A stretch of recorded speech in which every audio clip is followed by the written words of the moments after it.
Florida takes on Georgia, 3:30 p.m. Eastern start time. And that's going to be a neutral site game. That's at the TIAA Bank Field in Jacksonville. That's where the Jags play. Now, the Georgia Bulldogs are the 4.5-point favorite. No total posted as of yet. We're 2-0 in our last two extra daily picks on patreon.com/BrockPage. And access to the extra daily pick costs just $2.99. We also won 2 out of our last 3 board member tier package plays on that site as well. We currently have over 625 members signed up and active on that page. And if you want to join those folks and get in on the action, link for that site is in the description section below. And once again, that's patreon.com/BrockPage. Now, when it comes to this Florida-Georgia contest here, the Gators are plus $1.65 for an outright win. Now, the Gators did fail to cover the point spread in 2 out of their last 3. And one of those failures was an outright loss to Texas A&M. Now, the Gators failed to cover the number against South Carolina during that span as well.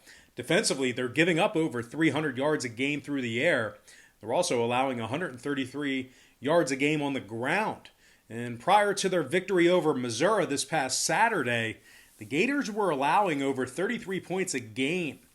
They've been victorious in just 3 out of their last 9 head-to-head meetings with Georgia as well. So if you're into historical trends, this one has been pretty much one-sided pretty much over the past decade. Now, the Gators are taking on a Georgia program who's coming off a 14-3 victory over the Kentucky Wildcats this past week. They held the Wildcats scoreless through 3 quarters in that one. Just an absolute dominant defensive effort out of this Georgia ball club. The Bulldogs are also 4-1 straight up overall for the season, averaging 175 yards a game on the ground. Now, running back Zamir White has carried it 90 times for 402 yards and 6 touchdowns. He's averaging 4.5 yards per tote. And wide receiver Kearis Jackson's also caught it 24 times for 348 and a touchdown. He's averaging 15 yards per reception. Meanwhile, this Bulldog defense has held their opponents to just 10 points per contest in their 4 victories on the season. They've gotten to the quarterback 17 times already, and they average almost 4 sacks a game. They've also forced 9 turnovers, including 6 interceptions from the secondary.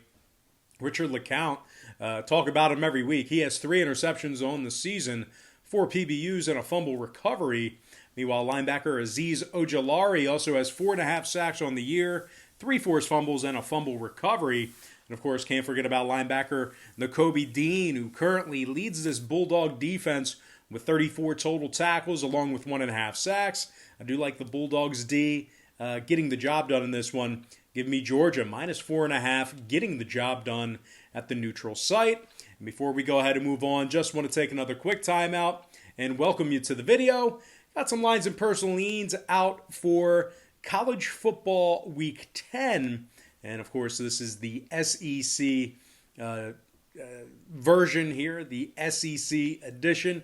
Now, before we go ahead and dive into some more free content right here on YouTube, just got to quickly remind you once again that we are currently 2-0 in our last 2 extra daily picks on patreon.com/BrockPage. And access to that content costs just $2.99. We also won 2 out of our last 3 board member tier package plays on that site as well.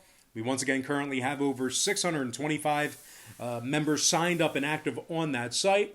And if you want to join them and get in on the action, I'd be more than glad to have you. And the link for that site is in the description section below. And once again, that's patreon.com/BrockPage. And moving on, we're going to take a look at Vanderbilt taking on Mississippi State, 4 p.m. Eastern start time. The Bulldogs are minus 19.5, totals 48. The Commodores of Vandy are plus $6 on the money line.